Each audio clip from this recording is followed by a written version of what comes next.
Parte 5. Os príncipes mercadores.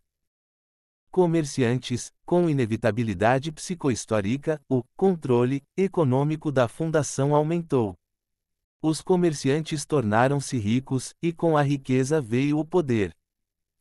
Esquece-se frequentemente que Robert Malow começou sua carreira como um comerciante vulgar. Porém, nunca se esquece que terminou a sua vida como o primeiro dos príncipes mercadores. Enciclopédia Galáctica. Jorane Sutti uniu as palmas das mãos e disse: está tudo muito confuso. Para falar a verdade, e isto na maior das confidências, pode ser uma das crises Seldon. O homem que o encarava procurou um cigarro nos bolsos do curto casaco isminiano. Não creio muito nisso, Sutti. Como regra geral, todos os políticos começam a gritar por uma crise, quando chega a época das decisões. Sutti não pôde deixar de sorrir. Não estou procurando votos nesta altura, Malow. Estamos frente a frente com armas atômicas e não sabemos a sua proveniência. Robert Malow, de Esmirno, mestre comerciante, continuou indiferentemente fumando o seu cigarro. Continue. Se tem mais alguma coisa a dizer, diga-o agora. Malow nunca cometia o erro de ser delicado em demasia, em especial com um homem da fundação. Sutti apontou o mapa tridimensional que se achava sobre a mesa. Quando ajustou a alavanca de controle, meia dúzia de sistemas estelares foram assinalados em luz vermelha. Ali, indicou calmamente a República Coreliana. O comerciante anuiu. Já estive lá. É um buraco pestilento. Embora tenha o nome de República, é sempre um indivíduo da família Argo que é eleito Comodoro, cada vez que há eleições. E se houver alguém que não goste, o melhor que tem a fazer é calar-se, torceu a boca e repetiu: já estive lá. Mas o senhor voltou, o que nem sempre acontece com muitos. 3 naves mercantes invioláveis, sob as cláusulas da Convenção, desapareceram no território da República, no ano passado. E todas essas naves estavam armadas com explosivos nucleares e convencionais e defendidos por campos magnéticos. Quais foram as últimas notícias dessas naves? Relatórios rotineiros. Nada mais. E que diz Corel? Sutti replicou com ar irônico. Não houve maneira de saber. A fundação, através da periferia, é temida pelo seu poder. Pensa o senhor que íamos perder essas naves e depois pedir que nos fossem restituídas? Bem, então diga-me o que deseja de mim. Jorane Sutti não se deu ao luxo de se zangar. Como secretário do prefeito, adquirira muita paciência. Metodicamente respondeu: espere um momento. Como vê, 3 naves perdidas no mesmo setor durante um ano, não pode ser acidental, e a energia atômica só pode ser conquistada com energia atômica. O problema ressalta automaticamente: se Corel tem armas atômicas, onde é que as adquire? E onde é? Há 2 opções: ou os corelianos as fabricam. Impossível. Concordo. A outra é que estamos sendo traídos. Acha que sim? O tom de voz de Malow era monótono. O secretário disse calmamente: não há nada de milagroso na possibilidade. Desde que os 4 reinos aceitaram a Convenção da Fundação, tivemos de lidar com grandes grupos de população dissidente em cada uma dessas nações. Cada um desses reinos tem os seus pretendentes e os seus nobres que não conseguem, por muito que se esforcem, gostar da Fundação. Talvez algum deles tenha começado a agir. Malow ficara vermelho. Há algo de especial que me queira dizer a mim? Eu sou esmirniano. Eu sei. O senhor nasceu em Esmirno, uma parte dos 4 reinos. O senhor só pode ser considerado da fundação única e exclusivamente pela educação. Por nascimento será sempre um estrangeiro. Com toda a probabilidade o seu avô deveria ser barão no tempo das guerras de Anacreon e Lores, e as propriedades de família foram anexadas, quando Sef Sermak fez a redistribuição das terras. Não. Pelo espaço negro, não. O meu avô era um pobre trabalhador que morreu trabalhando no carvão, com um salário miserável, antes da chegada da fundação. Não devo nada ao velho regime. Mas nasci em Esmirno e não devo me envergonhar disso. As suas sugestões de traição à fundação não vão fazer com que me comece a babar de medo. E agora, ou dê-me ordens ou faça as suas acusações, mas decida-se. Meu caro mestre, pessoalmente não me interessa que seu pai tenha sido rei de Esmirno, ou o maior mendigo do planeta. Aceitei aquela rima para que o senhor visse que eu não me interesso por essas coisas. O senhor é esmirniano. Conhece os estrangeiros. É um comerciante, e dos melhores. Já foi a Corel e conhece os corelianos. É lá que deverá ir. Malou respirou fundo. Como espião? Não. Como comerciante, mas com os olhos bem abertos. Se conseguir descobrir a proveniência das armas, devo lembrar-lhe que 2 das naves perdidas tinham tripulações esmirnianas.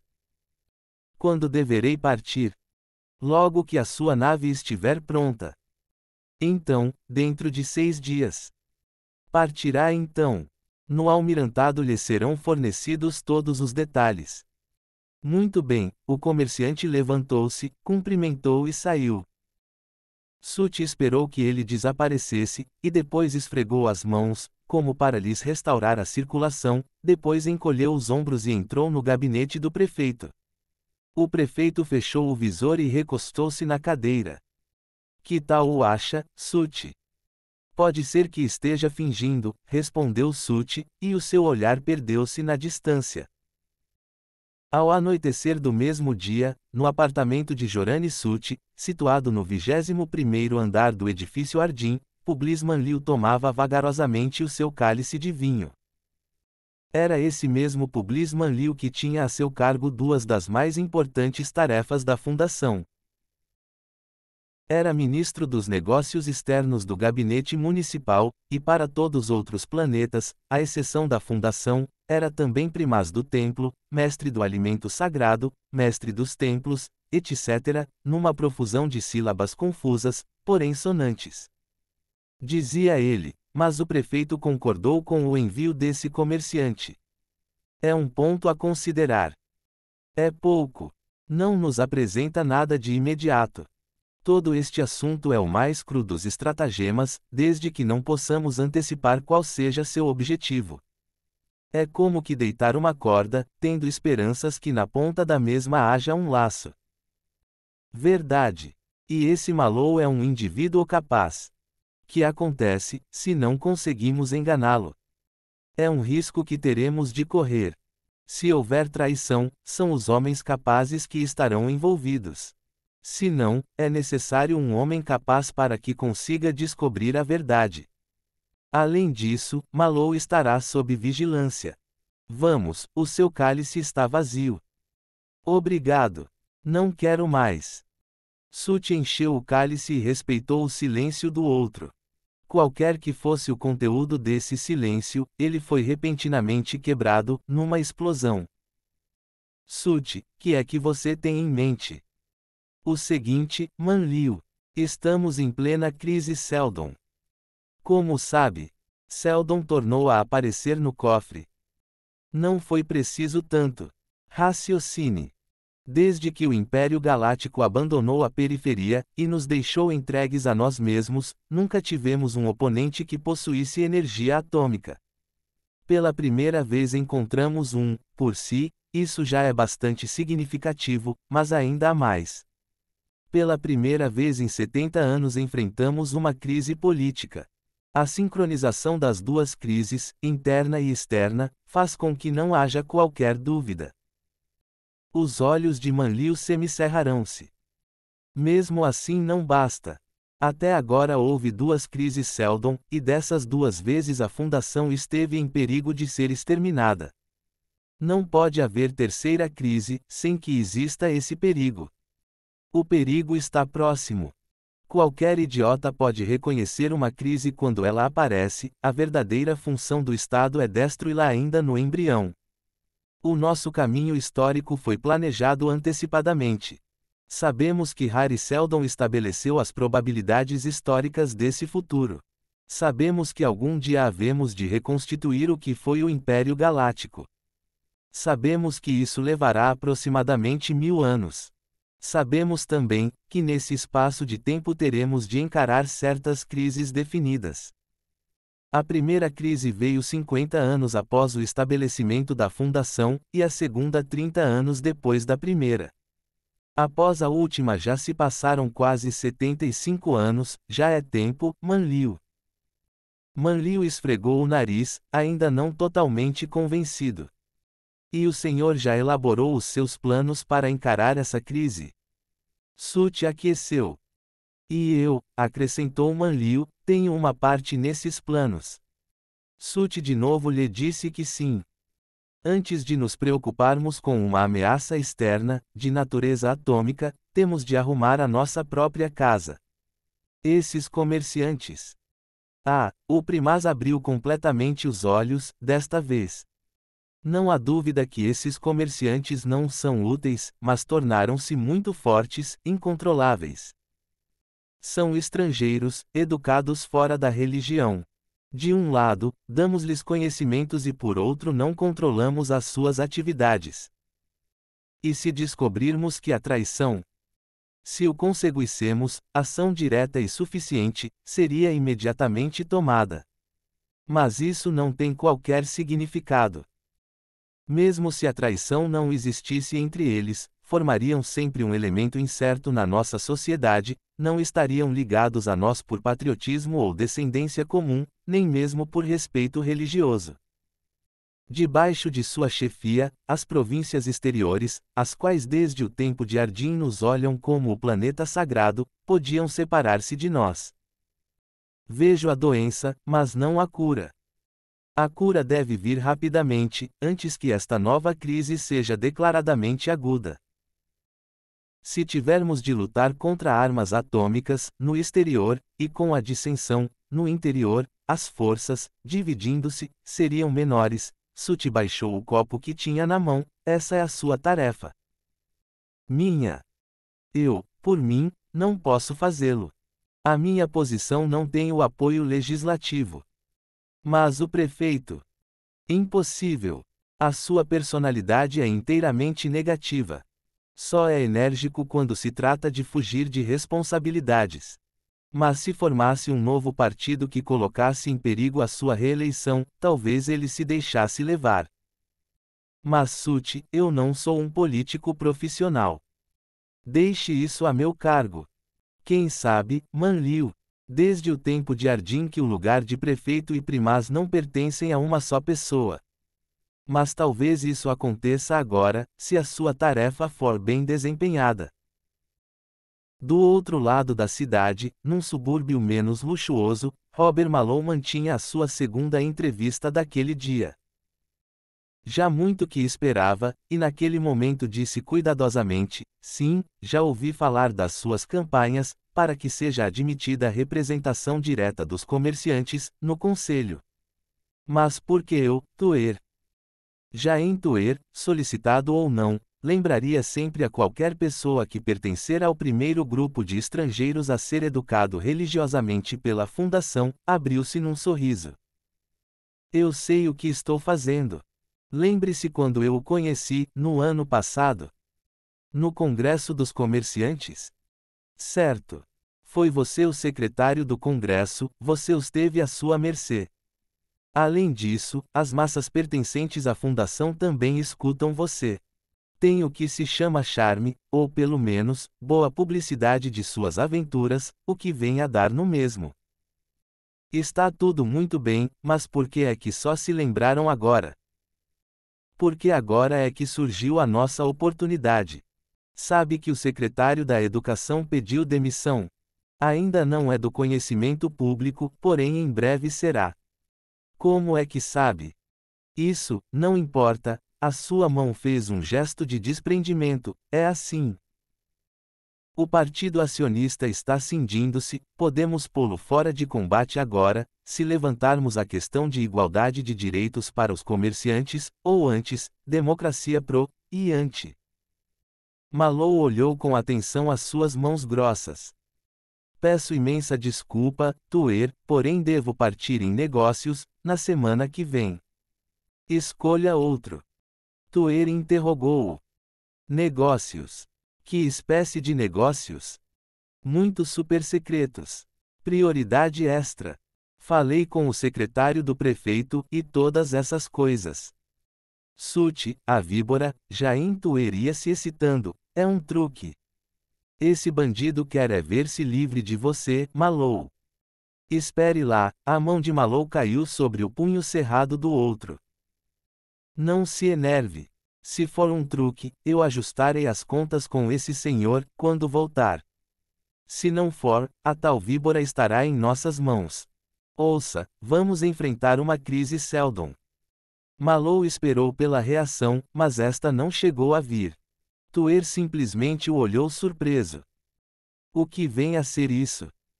Pela galáxia, Malou explodiu, que diabo andou fazendo enquanto esteve na escola? Qual é o significado dessa pergunta idiota?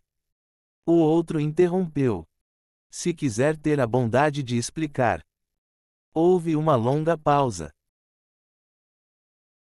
Eu explico. As sobrancelhas de Malou franziram-se, e ele falou pausadamente. Quando o Império Galáctico começou a decair, e quando os limites da galáxia caíram no barbarismo e se perderam, Harry Seldon e o seu grupo de psicólogos fundaram uma colônia, a Fundação, aqui, onde a desordem era maior, para que pudéssemos incubar a arte, a ciência e a técnica, e formar mais tarde o núcleo do Segundo Império.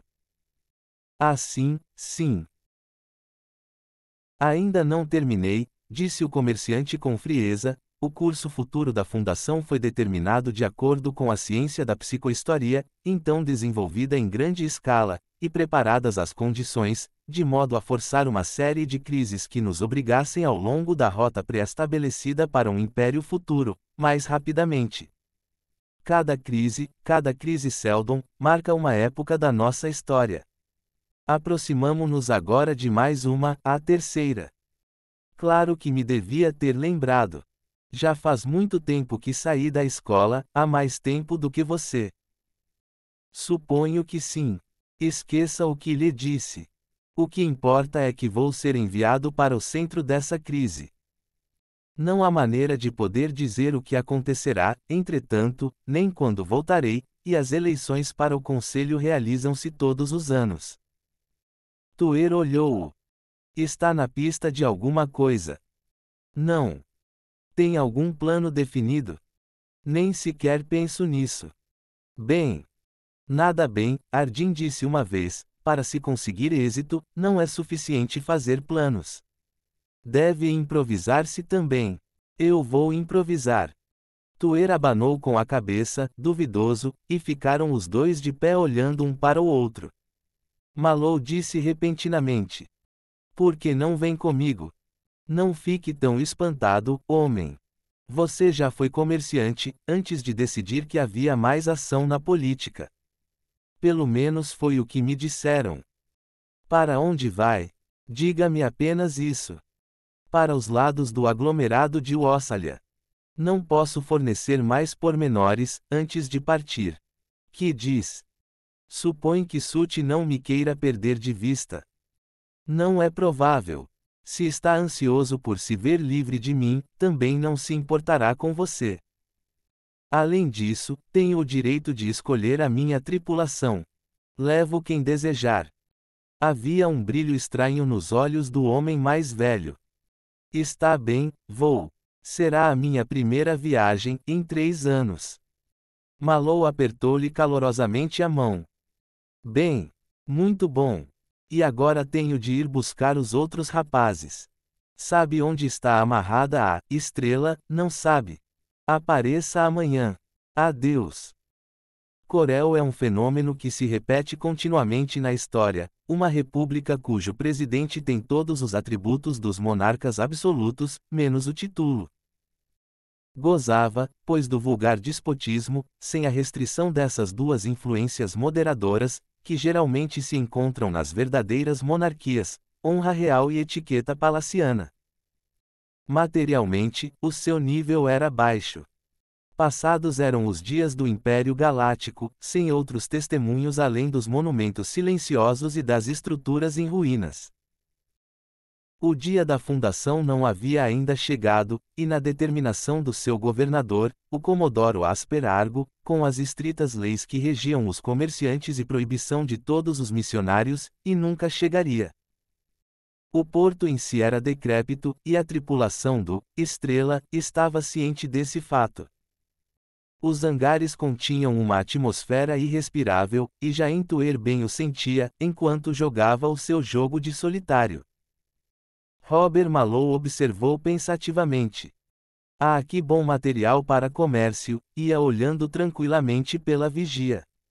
Até então nada mais se podia dizer a propósito de Corel. A viagem fora vazia de acontecimentos.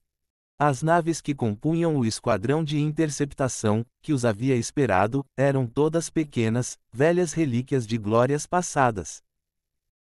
Tinham se mantido à distância, receosos e continuavam a manter-se já fazia uma semana, enquanto que o pedido de Mallow ao governo local para que lhe fosse concedida uma audiência, continuava sem resposta. Mallow repetiu. "Boa oportunidade para comércio, aqui. Pode até denominar-lhe território virgem." Tuer olhou-o impaciente, e pôs de lado as cartas. "Que tenciona fazer, Mallow? A tripulação já murmura, os oficiais preocupam-se, e eu já começo a pensar se... A pensar o que? A pensar a respeito da situação, e a seu respeito. Que estamos nós fazendo? Estamos à espera." O velho comerciante grunhiu e ficou vermelho. "Você está andando às cegas, Mallow. Há uma guarda à volta do porto, e há naves no espaço por cima de nós. Suponha que eles se preparam para nos atacar. E tinham desperdiçado uma semana. Talvez estejam à espera de reforços." O olhar de Tuer era severo. Mallow sentou-se abruptamente. "Sim, já pensei nisso. É uma bela enrascada que se apresenta. Primeiro, chegamos até aqui sem qualquer dificuldade. Talvez isto não queira dizer nada, pois só 3 navios, das muitas centenas que por aqui passaram no ano passado se perderam. A percentagem é baixa. Talvez isso queira também dizer que o número de naves equipadas com armas atômicas, que eles possuem, seja pequeno, e que não se queiram expor, até melhorar o potencial. Mas também poderia significar que, afinal, eles não possuem energia atômica. Ou talvez a tenham e a escondam, com medo que nós descubramos qualquer coisa. Uma coisa é assaltar naves mercantes de armamento leve, outra é tentar algo contra o enviado extraordinário da Fundação, quando o simples fato da sua presença possa querer dizer que a Fundação começa a suspeitar de qualquer coisa. Combine isto com... Um momento, Mallow, um momento. Tuer levantou as mãos. "Você está me afogando com palavras. Onde é que pretende chegar? Não importam as entrelinhas. Tem de ser, ou não poderá compreender, Tuer. Estamos ambos à espera. Eles não sabem o que eu estou fazendo aqui e eu por minha vez não sei o que eles preparam lá fora. Mas estou em posição mais fraca, porque sou um só, ao passo que eles são um mundo inteiro, talvez possuidores de energia atômica. Não posso fraquejar, ou estarei perdido. Com certeza este jogo é perigoso, nada me diz a não ser que haja um buraco no solo à nossa espera. Mas já sabíamos isso desde o início. Que mais podemos fazer? Eu não, o que está acontecendo agora?" Mallow olhou, e sintonizou o visor, na tela apareceu o rosto do sargento de serviço. "Diga, sargento." "Perdão. Os homens permitiram a entrada de um missionário da Fundação." A face de Mallow tornou-se lívida. "Um missionário.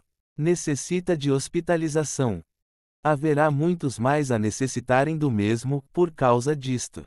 Ordene aos homens que se dirijam para as estações de combate." A sala da tripulação estava quase vazia. 5 minutos depois da ordem, mesmo os homens que não estavam de serviço, achavam-se a postos.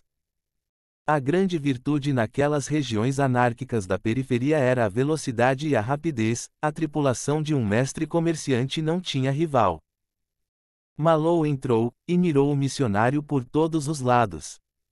Depois o seu olhar encontrou o do tenente Tinter, que pouco à vontade se moveu para um dos lados, e depois apanhou o sargento da guarda, Demen, cuja figura sólida protegia o outro. O mestre comerciante virou-se para Tuer, e fez uma pausa, refletindo.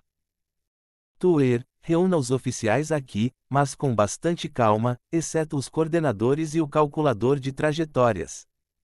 Os homens devem manter suas posições, até segunda ordem.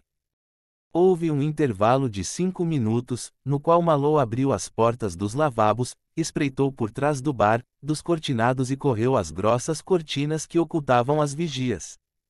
Por meio minuto chegou a sair da sala, e quando voltou, vinha cantarolando, distraído. Os oficiais começaram a entrar. Tuer foi o último a entrar e fechou a porta silenciosamente atrás de si. Mallow disse calmamente: primeiro, quem deixou este homem entrar sem minha autorização? O sargento de serviço adiantou-se um passo. Todos os olhos se viraram para ele. Perdão, senhor. Não era uma questão de quem. Era como se fosse por acordo tácito. Ele era um dos nossos, pode dizer-se, enquanto que estes estrangeiros por aqui. Mallow interrompeu-lhe o discurso. Simpatizo com os seus sentimentos, sargento, e compreendo-o. Estes homens estavam sob o seu comando. Sim, senhor. Quando tudo isto terminar, quero-os detidos nas suas cabinas durante uma semana. O senhor, sargento, está afastado de todos os deveres de supervisão, pelo mesmo espaço de tempo. Compreendido.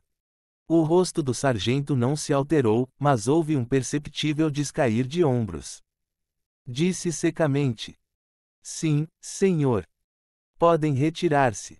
Voltem aos seus postos de combate. A porta fechou-se atrás deles, e o pandemônio começou. Tuer intrometeu-se. Porque o castigo, Mallow. Sabe muito bem que os corelianos matam os missionários que aprisionam. Qualquer decisão contra as minhas ordens é má por si só, não importando quantos pontos favoráveis haja para tal ação. Ninguém devia entrar ou sair desta nave, sem autorização. O tenente Tinter murmurou revoltado. 7 dias sem ação. Não se pode manter a disciplina dessa maneira. As palavras de Mallow pareciam um balde de água gelada. Eu posso. Não há qualquer mérito na disciplina, debaixo de circunstâncias normais. Exijo-a em face da morte, ou então é inútil. Onde está esse missionário? Tragam-no aqui à minha frente. O comerciante sentou-se, enquanto que a figura envolvida por uma capa vermelha era cuidadosamente encaminhada para a frente. Como se chama reverendo? AHM. Todo o corpo do missionário virou-se para Mallow. Os seus olhos estavam indecisos, e havia ferimento numa das têmporas. Ele ainda não falara nem fizera qualquer movimento, durante todo o tempo que durara o interregno. O seu nome, reverendo? O missionário repentinamente criou vida. Os seus braços tomaram uma atitude de abraçar todos os que se encontravam no aposento. Meu filho, meus filhos. Que possam estar sempre nos braços protetores do espírito galáctico. Tuer adiantou-se, e disse em voz rouca: o homem está doente. Levem-no para a cama. Ordene que o levem e que cuidem dele. O homem está machucado. O braço musculoso de Mallow empurrou-o para trás. Não interfira, Tuer, ou terei de mandá-lo para fora da sala. O seu nome, reverendo? As mãos do missionário juntaram-se em atitude de súplica. Como homens civilizados, salvem-se da ira dos selvagens. Salvem-se desses brutos que me perseguem e que afligiriam o espírito galáctico com os seus crimes. Eu sou Jorge Parma, de Anacreon, fui educado pela Fundação, pela própria Fundação, meus filhos. Sou um sacerdote do Espírito, iniciado em todos os seus mistérios, e vim aqui enviado pela voz da minha consciência. Sofri nas mãos daqueles a quem o Espírito não iluminou. Na medida em que são filhos do Espírito, e em nome desse mesmo Espírito, peço que me salvem. Uma voz interrompeu-os, vinda da caixa do alarme de emergência. Unidades inimigas à vista. Pedem-se instruções. Todos os olhares se viraram automaticamente para o alto-falante. Malou soltou uma praga. Correu para o fone e ordenou: mantenham a vigilância. É tudo, e desligou. Dirigiu-se para as vigias e, abrindo os cortinados, espreitou para fora. Unidades inimigas. Vários milhares delas, personificadas por uma multidão de corelianos. Aquela multidão estendia-se de extremo a extremo da nave e à luz dos archotes de magnésio, os que vinham à frente aproximavam-se cada vez mais. Tinter, o comerciante, não se voltou, contudo a parte de trás do seu pescoço estava vermelha. Ponha o alto-falante externo para funcionar, e veja o que eles desejam. Pergunte-lhes se trazem com eles um representante da lei. Não faça promessas nem ameaças, ou juro que o mato. Tinter virou-se e saiu.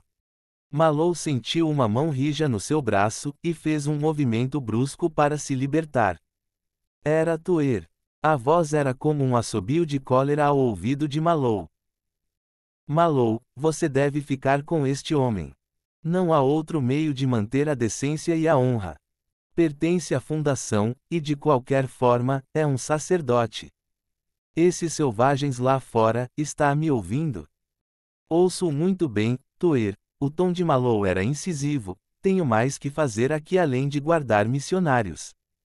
Farei o que quiser e por Seldon e toda a galáxia, se tentar me impedir, estrangulo-o. Não se meta no meu caminho, Tuer, ou não viverá mais. Voltou-se, e passou pelo outro. Reverendo Parma. Já sabia que, de acordo com as convenções, nenhum missionário pode entrar no território de Corel. O missionário tremia. Não posso deixar de ir onde o Espírito me leva, meu filho. Se estes seres que vivem na escuridão recusam a luz, não será mais uma prova de que necessitam dela. Não é isso que está em jogo, reverendo. O Senhor está aqui contra as ordens da Fundação e de Corel. De acordo com a lei, não posso protegê-lo. As mãos do missionário elevaram-se de novo. O seu ar vago de há pouco desaparecera completamente. Lá fora, o alto-falante exterior da nave lançava sua voz metálica e rouca contra a turba, cujo murmúrio de revolta podia ser ouvido. O som punha-o a tremer. Ouve-os. Porque me fala de lei, a mim. De lei feita pelos homens. Existem leis mais altas. Não foi o espírito galáctico que disse: não deve ficar impávido diante da mágoa do teu semelhante. E não disse também: como fizer para com os humildes e ofendidos, assim lhe farão. Não tem uma nave. Não tem armas.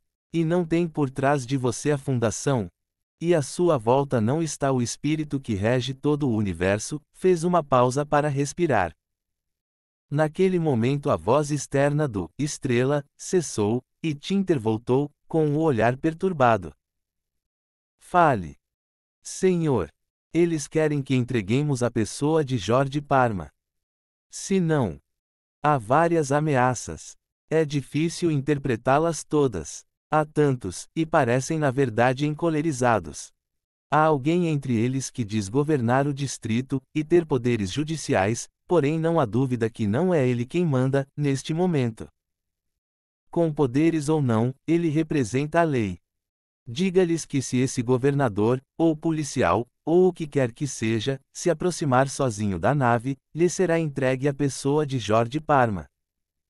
Apareceu uma pistola na sua mão. Não sei o que é insubordinação. Jamais a enfrentei. Mas se aqui houver alguém que pensa que pode me ensinar, lhe darei em troca o meu antídoto. A pistola moveu-se num semicírculo, até parar em frente de Tuer. Com um grande esforço os punhos do velho comerciante descontraíram-se, e o rosto assumiu um aspecto normal. A sua respiração era ruidosamente expelida pelas narinas. Tinter saiu e 5 minutos depois uma figura atarracada saiu do meio da multidão. Aproximou-se da nave, com evidentes sinais de temor e apreensão. Por 2 vezes se virou a meio caminho, e por 2 vezes as ameaças daquele monstro de muitas cabeças, fizeram-no avançar novamente. Muito bem, Mallow fez um gesto curto com o cano da pistola, que continuava a apontar, Grum e Apshur, levem-no para fora. O missionário gritou. Levantou os braços, e os dedos rígidos estenderam-se, enquanto que as mangas do seu hábito descobriam os braços finos sulcados de veias. Houve uma luz que iluminou momentaneamente todo o aposento. Mallow pestanejou, e de novo fez o sinal que mandava retirar o missionário. A voz do sacerdote soou de novo, enquanto lutava em vão para se desfazer das mãos que o agarravam. Amaldiçoado seja o traidor que abandona o seu semelhante ao mal e à morte. Ensurdecidos sejam os ouvidos que são surdos ao rogo do indefeso. Cegos sejam os olhos que não veem a inocência. Negra para todo o sempre seja a alma que se consorcia com as trevas. Tuer tapou os ouvidos com as mãos. Mallow guardou a pistola. Dispersem-se, e voltem para as respectivas estações. Mantenham vigilância até 6 horas depois da multidão se dispersar. Plantões duplos durante as 48 horas seguintes. Novas instruções serão dadas depois. Tuer, venha comigo. Encontraram-se sós nos aposentos privativos de Mallow. Mallow indicou uma cadeira e Tuer sentou-se. O seu enorme corpo parecia ter encolhido. Mallow olhou-o com ironia. Tuer, parece que esses 2 anos de política fizeram-no esquecer os hábitos dos comerciantes. Lembre-se de que posso ser muito democrático na fundação, porém só pela tirania posso governar a minha nave como quero. Nunca saquei uma arma para os meus homens, e não teria de fazê-lo desta vez, se você não tivesse desobedecido à ordem. Você não tem qualquer posição oficial, mas encontra-se aqui a meu convite, e toda a cortesia lhe será devida, em particular. Contudo, daqui por diante, à frente dos meus homens eu sou, senhor, e não, Mallow. E quando eu der uma ordem, terá de andar mais depressa do que o mais baixo dos recrutas, ou ponho a ferros com uma rapidez que você nem sequer imagina. Entendido? O líder do partido engoliu em seco. Com relutância, disse: As minhas desculpas. Aceitas. Aperta-me a mão. Os dedos frios de Tuer foram engolidos pela enorme mão de Mallow. Tuer disse: Minhas intenções eram ótimas. É difícil mandar um homem para a morte. Esse governador covarde não poderá protegê-lo. É um assassinato. Não posso evitá-lo. Francamente, o incidente não cheirava muito bem. Observou. O que? Este porto encontra-se numa zona longe da cidade. Repentinamente um missionário foge. De onde vem? Vem para cá. Coincidência. Junta-se enorme multidão. De onde vem? A cidade mais próxima, de tamanho razoável, deve ficar pelo menos a uns 100 quilômetros. No entanto eles chegam dentro de meia hora. Como? Como? Ecoou Tuer. Bem, e se o missionário tivesse sido trazido para cá e posto em liberdade para servir de isca? O nosso reverendo Jorge Parma estava consideravelmente confuso. Parecia não ter tido tempo para ordenar as ideias. Maus tratos. Talvez. E talvez a ideia tenha sido meterem-nos a defender cavalheiriscamente o homem. Ele estava aqui contra as leis da Fundação e de Corel. Se eu o mantivesse aqui, seria um ato de guerra contra Corel, e a Fundação não teria direito legal para nos defender. Isso é ir longe demais. O alto-falante cortou a resposta de Mallow. Foi recebida uma comunicação oficial, senhor. Envie-me imediatamente. O envelope brilhante chegou quase imediatamente. Mallow abriu e abriu a folha que ele continha. Esfregou a folha entre o indicador e o polegar apreciativamente. diretamente da capital, escrito no papel timbrado do próprio Comodoro. Leu-o de um só relance e observou. Com que então era ir longe demais. Atirou a folha para Tuer e continuou. Meia hora após termos reenviado o missionário, recebemos finalmente um delicado convite para aparecermos na augusta presença do Comodoro, depois de 7 dias de espera. Acho que passamos na prova que nos foi imposta. Comodoro Asper era um homem do povo, por aclamação. O que lhe restava de seus cabelos grisalhos, caía-lhe atrás sobre os ombros, a camisa que vestia necessitava de limpeza e além de tudo o mais tinha um defeito de dicção. Aqui não há ostentação, comerciante Malou. Não há falsos espetáculos. Em mim, vê antes de mais nada o primeiro cidadão do Estado. É o que Comodoro significa, e esse é o único título que possuo. Parecia extraordinariamente satisfeito com tudo. Para ser franco, considero esse fator como sendo o de maior importância nas relações entre Corel e a sua nação. Compreendo que vocês gozam da mesma bênção republicana que nós. Exatamente, Comodoro, Malou fez uma nota mental do fato, é um fator que eu considero o principal nas relações de paz e de amizade existentes entre os nossos dois governos. Paz. A grande barba branca do Comodoro acompanhava suas caretas sentimentais. Acho que não há duas pessoas na periferia que tenham tão perto do coração o mesmo ideal de paz que eu tenho. Posso afirmar, sem receio de mentir, que desde que sucedi a meu pai na chefia do Estado, a paz nunca foi violada. Talvez eu não devesse dizer o que sou, mas contaram-me que o meu povo me chama Asper, o bem-amado. Malou deixou que os seus olhos passeassem sobre o jardim bem arranjado onde os homens da guarda passeavam com as suas armas de feitios estranhos, talvez para protegerem o amado Comodoro. Seria compreensível. Mas as altas e fortes muralhas que cercavam o palácio tinham sido reforçadas havia pouco tempo, estranha ocupação para um bem-amado. Felizmente o é, Comodoro. Os déspotas e monarcas dos mundos circunvizinhos que não têm a bênção de uma administração iluminada muitas vezes não possuem qualidades que podem tornar um governante bem-amado. Tais como, havia uma nota de cuidado na voz do Comodoro. Tais como a preocupação pelo bem do seu povo.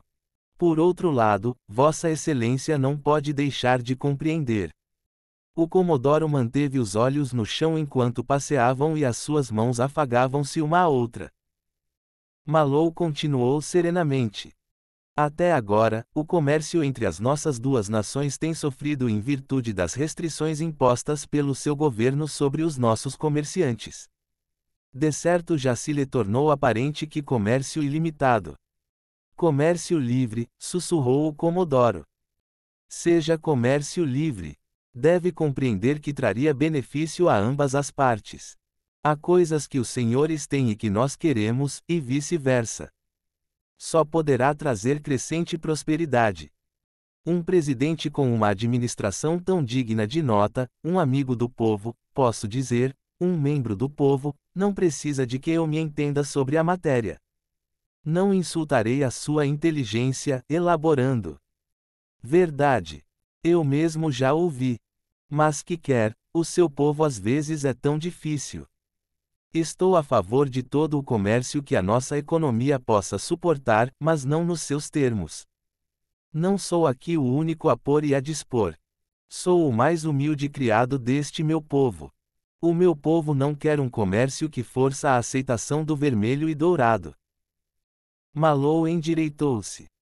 Uma religião compulsória. Com efeito assim tem sido. De certo se lembra do caso de Ascone, já se passaram 20 anos. Primeiro, venderam alguns dos seus produtos e depois o seu povo pediu completa liberdade para o trabalho missionário, de modo que toda a aparelhagem funcionasse devidamente, que fossem erguidos templos da saúde, depois foi o estabelecimento de escolas religiosas, direitos autônomos para todos os oficiais da religião, e com que resultado? Ascone é agora um membro do grande sistema da fundação e o grão-mestre nem pode considerar como suas as roupas íntimas que o S.A. Não, não, a dignidade de um povo independente nunca poderia permiti-lo. Mas eu não sugiro nada do que me fala, disse Malou. Não. Não. Eu sou um mestre comerciante. A minha religião é o dinheiro. Toda esta palhaçada de sacerdotes e de religião me aborrece, e fico contente de saber que o Senhor também jamais a aceitará. Torna-o mais no meu tipo de personalidade. O Comodoro riu com um riso agudo. Bendito! A fundação já me devia ter mandado um homem como o senhor antes. Apoiou uma mão amigável sobre o enorme ombro de Malou. Homem, até agora você me falou de coisas que não são obrigatórias, fale-me agora das que são. O que na verdade há, é que o senhor ficará cheio de riquezas. Ah, sim. Mas para que quero eu riquezas? A verdadeira fortuna é ter o amor do seu povo, e isso eu já tenho. Pode ter as duas coisas, pois é possível colher amor com uma das mãos, e ouro com a outra. Isso, meu jovem amigo, seria um fenômeno que eu gostaria de observar, se fosse possível. Como poderá ser conseguido? Oh, de várias maneiras. A dificuldade está no escolher entre elas. Deixe-me ver, bem, os artigos de luxo, por exemplo. Este objeto que aqui tenho. Malou tirou do bolso uma corrente dourada, de metal polido. Isto, por exemplo. O que é? Tem de ser demonstrado. Pode me apresentar uma garota? Uma qualquer. E um espelho alto, também. Bom, entremos então em casa. O Comodoro referia-se ao lugar onde vivia, como uma casa. O populacho indubitavelmente a chamaria um palácio. Para o olhar direto de Robert Malou parecia uma fortaleza. Estava construída numa colina que dominava a capital. As paredes eram grossas e reforçadas. Todos os caminhos que levavam até lá eram guardados, e a sua arquitetura estava preparada para a defesa. Precisamente o tipo arquitetônico conveniente para Asper, o bem-amado. Uma moça jovem passava perto deles. Ela cumprimentou o Comodoro, que disse: "Esta é uma das damas da Comodora. Servirá." "Perfeitamente." O Comodoro observou atentamente, enquanto Malou prendia a corrente em volta da cintura da jovem. Depois deu um passo atrás. "É só isso. Por favor, corra as cortinas. Jovem, há um pequeno botão perto do fecho. É capaz de girá-lo. Não vai fazer-lhe nenhum mal." A moça assim fez, deu um profundo suspiro de surpresa, olhou para as mãos e soltou uma exclamação. Partindo da sua cintura, a moça foi envolvida por uma luminosidade de cor variante, que lhe formava uma coroa de fogo por cima da cabeça. Era como se alguém tivesse arrancado do céu uma aurora boreal e a tivesse soldado numa capa. A moça parou em frente do espelho e mirou-se nele fascinada. "Tome isto." Malou deu-lhe um colar de cristais escuros, ponha-o em volta do pescoço. A jovem dama assim fez, e cada pedra que entrava no campo de radiação parecia transformar-se numa labareda de ouro e carmim. "Que pensa disto?" perguntou-lhe Malou. A jovem não respondeu, mas nos seus olhos havia fascinação. O Comodoro fez um gesto e, relutante, ela girou de novo o botão, e a Glória morreu. Ela foi-se, com uma recordação. "É para o senhor, Comodoro, como presente para a Comodora. Considere-o como um pequeno presente da parte da fundação." O Comodoro avaliou o peso da corrente e do colar. "Como é que é feito?" Malou encolheu os ombros. "Isso é uma pergunta para os nossos técnicos. Mas funcionará para você repito, sem qualquer auxílio dos sacerdotes. Analisando bem a coisa, não passa de uma bugiganga feminina. Não compreendo de onde viria o tal lucro. Dão-se bailes, recepções, banquetes, essa espécie de coisas. Claro. Compreende o que as mulheres pagarão por essa espécie de joias? Pelo menos 10.000 créditos." O Comodoro soltou uma exclamação de surpresa. E já que a unidade de energia deste adorno não dura mais do que 6 meses, haverá necessidade frequente de substituição.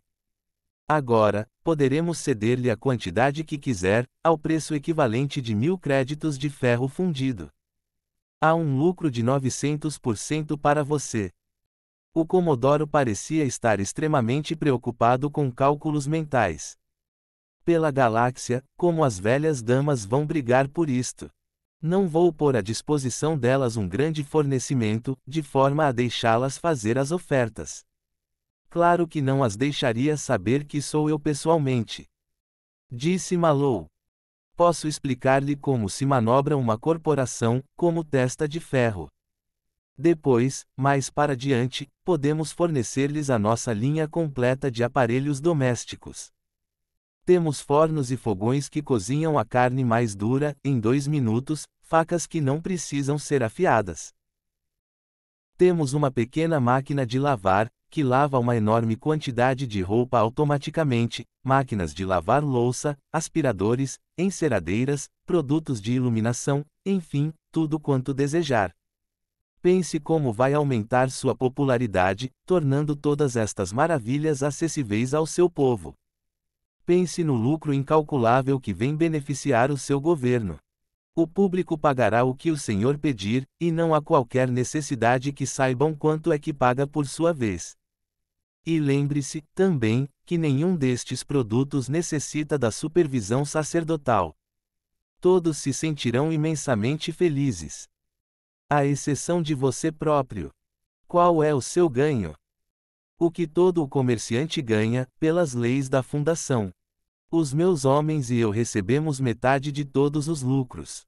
Se o Senhor me comprar tudo o que eu tenho para lhe vender, não se preocupe, que ambos nos sairemos bem da nossa empresa. Muito bem, mesmo. O Comodoro entregava-se às suas cogitações. Qual é a forma de pagamento que pediu? Ferro. Ferro, carvão e bauxita. Também tabaco, especiarias, magnésio e polpa de madeira. Não lhe peço nada que o Senhor não tenha em abundância. Parece-me aceitável. Acho que sim. Outra coisa, posso também reabastecer de acessórios as suas fábricas. Como? Veja, por exemplo, o caso de suas fundições de aço. Tenho pequenas invenções que reduziriam os custos de produção em 99%. Podia dar 50% aos fabricantes, e ainda guardar quase outro tanto para você. Podia mostrar-lhe precisamente o que quero dizer, aqui na cidade. Não demoraria muito tempo. Tudo isso é possível, comerciante Malou. Mas só amanhã. Quer dar-nos o prazer de jantar esta noite conosco? Os meus homens, começou Malou dizendo. Que venham todos, tornou o Comodoro expansivo, uma união amigável das nossas duas nações. Nos dará a oportunidade de discutirmos um pouco mais este assunto. Com uma única condição, é de não haver qualquer discussão religiosa. Não pense que isto será uma brecha de entrada aos missionários. Comodoro, dou-lhe a minha palavra de honra que a religião comeria todos os meus lucros. Então por ora basta. Vou mandá-lo escoltar até a sua nave. A Comodora era muito mais jovem do que o seu marido. O seu rosto era pálido e frio, e os cabelos negros eram presos na nuca. Sua voz estava cheia de irritação. Já terminou, meu nobre marido? De todo. Suponho que agora posso ir para o jardim. Não há necessidade de dramatizar, minha querida Lícia. Aquele jovem é nosso convidado para o jantar desta noite, e pode falar com ele tudo o que desejar, e mesmo divertir-se com as coisas que eu vou dizer. Temos de arranjar lugar para os seus homens. Espero que não sejam muitos. Provavelmente são uns comilões, e você gemerá durante 2 noites seguidas, quando vir a despesa. Talvez não. Apesar de sua opinião, o jantar deve ser farto. Com que então você se torna amigo desses bárbaros? Talvez fosse por isso que não consentiu que ouvisse sua conversa. Talvez se prepare para atraiçoar o meu pai. De forma alguma. Espera que eu acredite em você. E fui eu sacrificada com este casamento. Poderia ter escolhido um homem muito melhor do que você, mesmo entre a ralé do meu mundo nativo. Talvez a senhora deseje voltar para o seu mundo, mas para eu poder reter a parte do seu corpo que melhor conheço, como recordação, teria de mandar cortar-lhe a língua, antes de deixá-la partir.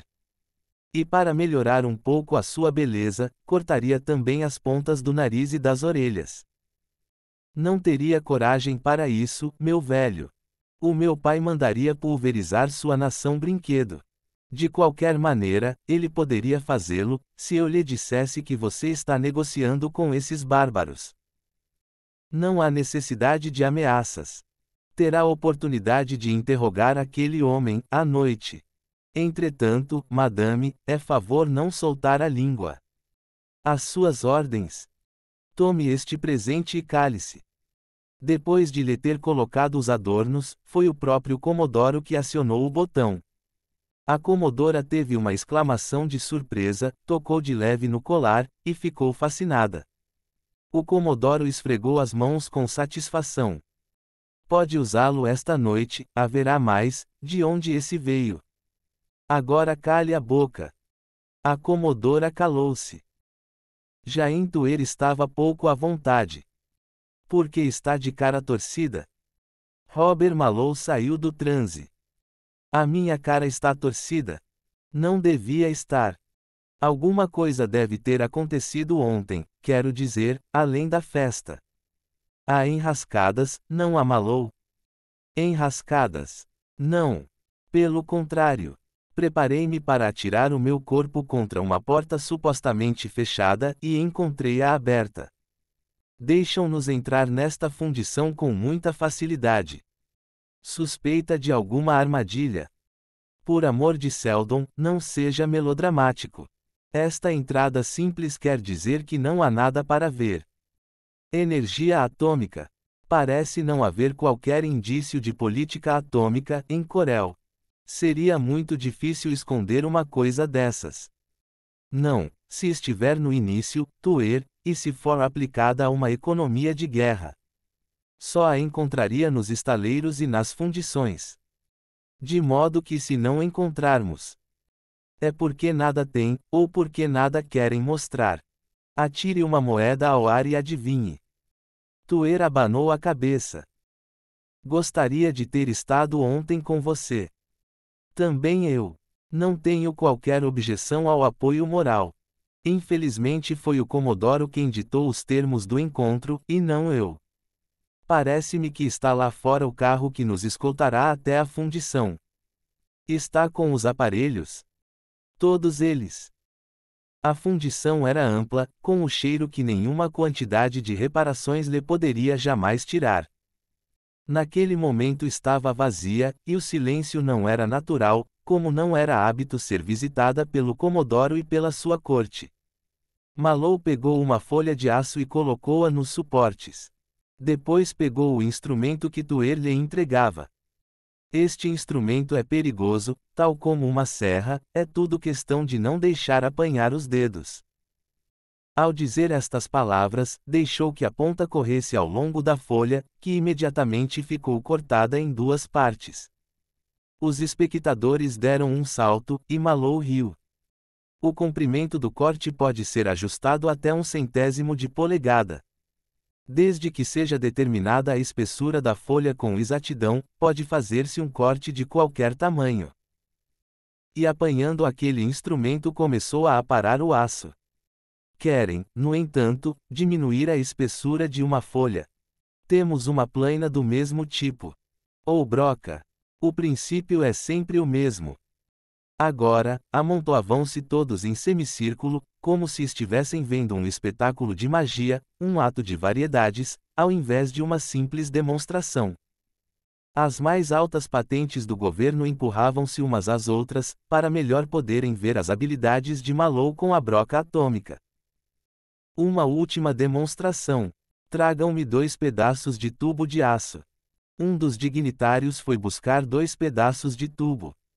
Malou, de um só golpe, cortou ambas as extremidades de um e de outro, e depois uniu-os. Os dois pedaços formavam um só, sem necessidade de blocos ou de juntas ou alisamento. Malou olhou o seu grupo de espectadores, ia proferir mais umas palavras, porém de repente parou. A base do seu estômago parecia ter ficado repentinamente gelada. A guarda pessoal do Comodoro, no meio da excitação geral, tinha se aproximado do grupo na primeira fila e, pela primeira vez, Malou teve de ver as estranhas armas que usavam à cintura. Eram armas atômicas, disso não tinha nenhuma dúvida, mas o mais importante era o distintivo que via estampado na coronha dessas armas. A nave e o sol. A mesma nave e o sol de que todos os livros de história falavam, como sendo o distintivo do Império Galáctico. Malou continuou a falar, a despeito dos seus funestos pensamentos. Quando achou que a lenga-lenga era suficiente, parou. De qualquer maneira já tinha o que queria. O distintivo que via naquelas coronhas era a finalidade de sua viagem. O Império. Os pensamentos redemoinhavam. Tinham passado 150 anos, mas o Império continuava a existir, em qualquer ponto da galáxia. E começava de novo a emergir na periferia. Malou sorriu. A estrela estava no espaço havia 2 dias, quando Robert Malou, na sua cabina, entregou ao tenente DRAWT um envelope, um rolo de microfilme, e um esferoide prateado. Daqui a 1 hora o senhor assumirá o comando da estrela, até a minha volta, ou para sempre. DRAWT fez menção de se levantar, mas Malou não o deixou. Fique quieto e ouça. O envelope contém a posição exata do planeta para onde deve se dirigir. Uma vez ali, deverá aguardar 2 meses por mim. Se a Fundação descobrir o seu paradeiro antes desses 2 meses, o microfilme é o meu relatório desta viagem. Contudo, a sua voz tomou um tom sóbrio. Se eu não regressar ao fim desses 2 meses, e se as naves da Fundação não descobrirem o seu pouso, deve-se dirigir para o planeta Terminus, e entregar a cápsula como relatório. Compreendeu? Muito bem, senhor. Em nenhum momento, está o senhor ou qualquer outro oficial, autorizado a ampliar o meu relatório. E se formos interrogados? É como se não soubessem de nada. Muito bem. A entrevista terminou e, 50 minutos depois, uma nave salva-vidas largava da estrela. Onum Barry era muito velho para ter medo. Desde as últimas perturbações que ele vivia sozinho, nos limites da sua terra, com os livros que conseguira salvar das ruínas. Não havia nada que receasse perder, nem mesmo o que restava de sua vida, de modo que enfrentou o estranho sem qualquer temor. A sua porta estava aberta, explicou o estranho. O seu assento era ríspido, e Barry não deixou de notar a arma que trazia à cintura. Na obscuridade do pequeno compartimento o velho não deixou de ver o brilho do campo magnético que rodeava o homem. Não há motivos para conservá-la fechada. Deseja alguma coisa de mim? Sim, o estranho não se moveu do meio do compartimento, a sua casa é a única nestas redondezas. É um local ermo, mas há uma cidade para leste. Posso mostrar-lhe o caminho. Dentro de pouco tempo. Posso sentar-me? Se as cadeiras o aguentarem, também as cadeiras eram velhas, relíquias de uma juventude melhor. Chamo-me Robert Malou. Sou de uma província longínqua. Barry assentou e sorriu. Sua língua já o acusou há muito. Sou Onum Barry de Sivena, e já fui cidadão do Império. Então Sivena é aqui. Só me consegui guiar por mapas antigos. Deveriam ser na verdade muito antigos, para que a posição das estrelas se tivesse alterado. Barry deixou-se ficar quieto, enquanto que o olhar do outro se desvanecia nos seus pensamentos. Notou que o escudo magnético desaparecera do redor do estranho, e admitiu para si mesmo que a sua pessoa já não parecia formidável, nem para estranhos, nem mesmo aos seus inimigos. A minha casa é pobre e os meus recursos escassos. Posso dividir com você o que tenho, se o seu estômago conseguir aguentar pão negro e milho seco. Malou abanou a cabeça. Não, já comi e não posso demorar. Tudo o que necessito são as direções para o centro do governo. Isso é fácil, e a minha pobreza não aumenta com isso. Refere-se à capital do planeta, ou ao setor imperial. O estranho olhou-o interessado. Não são a mesma coisa. Estou em Sivena, ou não? O velho patrício confirmou com um sinal de cabeça, vagaroso. Sivena sim, mas não mais a capital do setor normânico. Parece que afinal, o seu velho mapa o enganou. As estrelas podem se manter durante séculos, mas as fronteiras políticas não são muito elásticas. É pena que assim seja. A nova capital fica muito longe. Fica em Orsha e o seu mapa o guiará. Quanto tempo tem? 150 anos. Assim tão velho. A história tem dado muitas voltas desde então. Sabe alguma coisa disso? Malou abanou a cabeça, em sinal negativo. É feliz. Foi um período mau para as províncias, à exceção do reinado de Stanley, e ele já morreu há 50 anos. Desde então, não se tem passado de ruínas e de revoltas, revoltas e ruínas. Barry imaginou se ainda seria capaz de conversar. A vida neste confim era solitária, e pouca oportunidade havia de falar com outros homens. Ruína. Parece que a província está empobrecida. Talvez não completamente.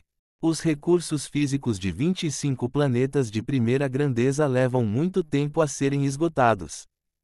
Comparado, no entanto, com a prosperidade do século passado, caminhamos para a decadência e não há qualquer sinal de que cesse. Por que está assim tão interessado em tudo isto? É jovem, e o seu olhar brilha. Sou um comerciante daquelas bandas, dos confins da galáxia. Descobri alguns mapas antigos e vim à procura de novos mercados. Naturalmente, conversas de províncias empobrecidas preocupam-me. Não se pode procurar dinheiro onde ele não existe. Que tal está Sivena? Não sei dizer, talvez ainda sirva. Mas você, um comerciante. Parece mais um homem de ação. A sua mão está sempre perto da arma, e as cicatrizes no seu rosto. Da região de onde venho não há lei. Lutas e cicatrizes fazem parte da vida de um comerciante. Mas a luta só é boa quando tem por objetivo o dinheiro, mas se eu puder obtê-lo sem esforço, muito melhor.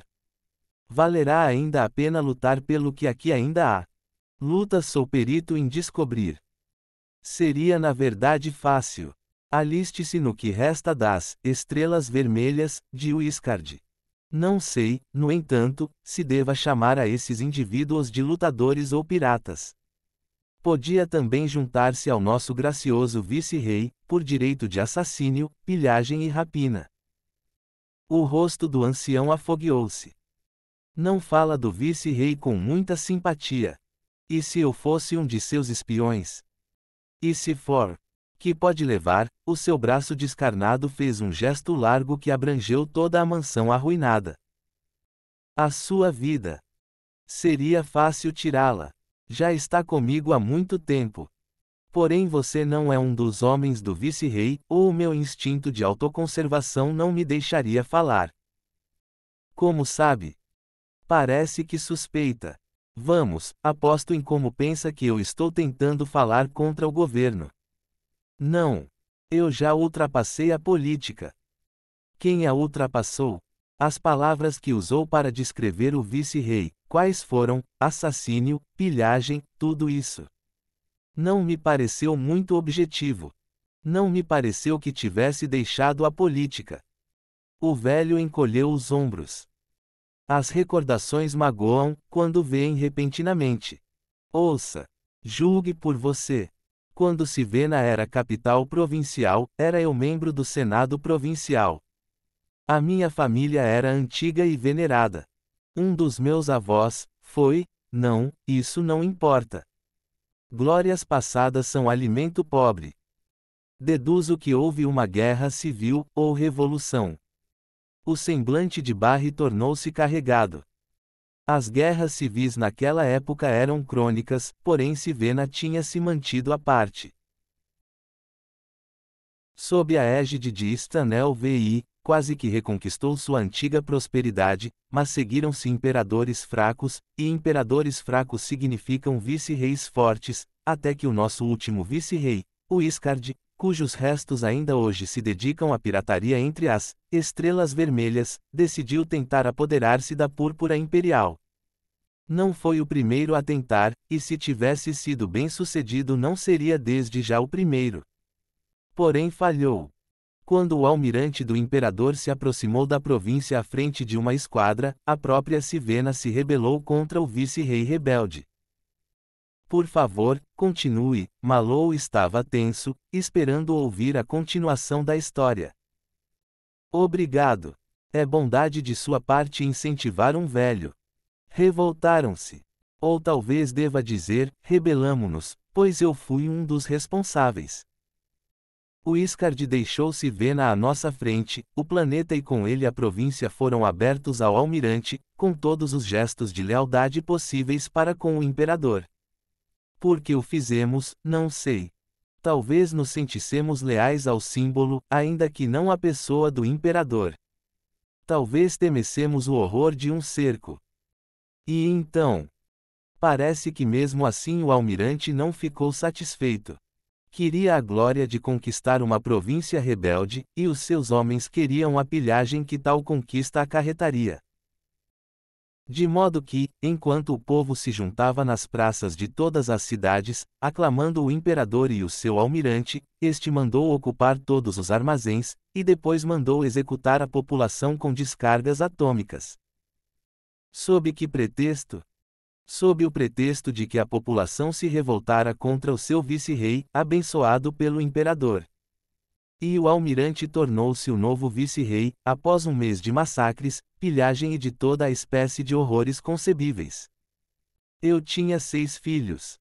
5 morreram, de maneiras diversas. Tinha uma filha. Espero que ela tenha morrido, eventualmente.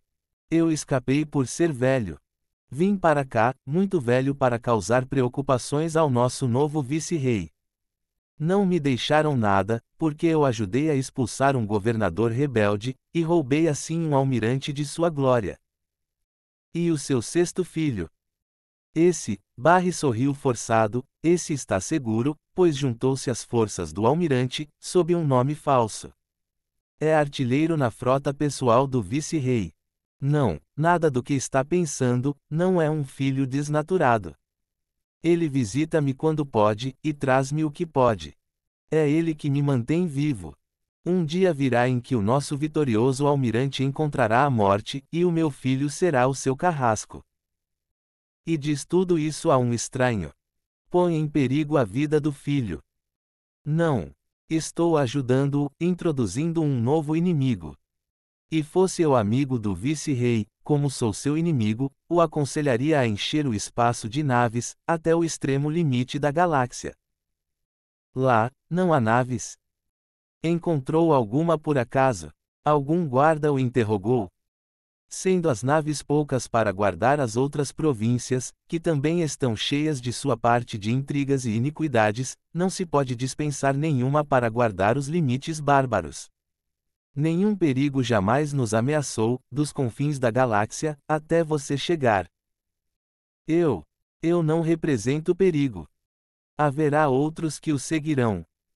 Não o compreendo. Escute, a voz do ancião era febril, conheci-o quando entrou. Tinha um campo magnético à volta do seu corpo quando o vi entrar. É verdade. Tinha. Bem. Havia uma falha, porém você não o sabia.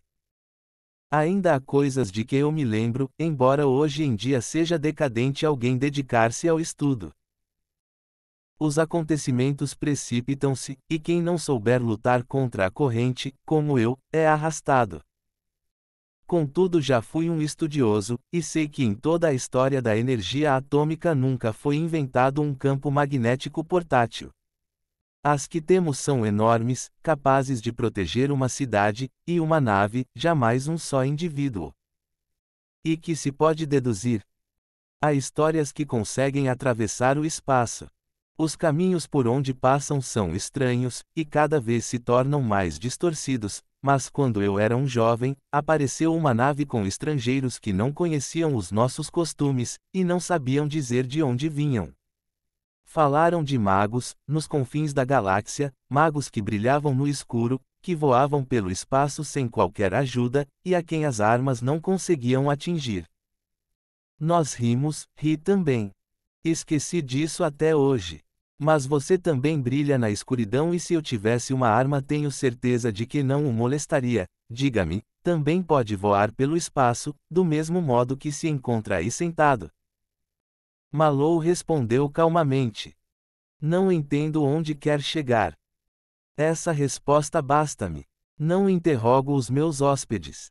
Porém, se na verdade existem tais magos e se você for um deles, não resta dúvida que o seguirão. Tudo irá bem. Necessitamos de sangue novo. Mas também se dá o caso contrário, o nosso vice-rei também sonha, como o Iscard. Também anda atrás da coroa do imperador. O meu filho ouve algumas histórias. Na corte pessoal do vice-rei é inevitável e ele me conta. O nosso almirante não recusaria a coroa se a oferecessem, porém mantém um caminho de retirada. Conta-se de que se o golpe para se apoderar na coroa falhar, ele tem planos para formar um novo império nos territórios bárbaros. Já se diz, embora eu não o afirme, que até deu em casamento uma das suas filhas a um rei sem importância, de um daqueles reinos desconhecidos da enorme periferia. Se der ouvidos a todas as histórias. Eu sei, mas há muitas mais. Eu sou velho e digo disparates, mas que diz você? E os seus olhos cansados penetravam fundo. O comerciante considerou. Não digo nada, mas gostaria de lhe perguntar uma coisa. Se Vena tem energia atômica? Espere um pouco, que tem conhecimentos aplicados nesse campo, já sei. O que quero saber é se tem geradoras intactas, ou se durante a revolta foram destruídas. Destruídas. Não. Metade do planeta desapareceria antes que fosse permitida a destruição da mais insignificante geradora. São irreparáveis, e a principal fonte de energia da armada. Temos a maior e melhor geradora, fora de Trantor. Que eu teria de fazer se quisesse ver uma dessas estações? Nada, exclamou Barry decidido, não poderia aproximar-se de qualquer centro militar, sem que fosse instantaneamente morto. Nem você, nem ninguém.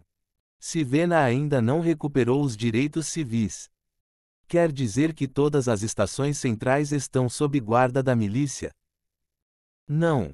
Há as subestações urbanas, as que fornecem energia para a iluminação e aquecimento das casas, funcionamento de veículos, etc. Mas são quase a mesma coisa. São controladas pelos técnicos. Quem são eles? Um grupo especializado que supervisiona as geradoras. Essa honra é hereditária, sendo os mais jovens iniciados desde muito cedo, como aprendizes. Uma estrita consciência do dever, e tudo o mais. Só um técnico poderia entrar numa estação. Estou entendendo. Não quero dizer que não haja casos onde os técnicos não possam ser comprados.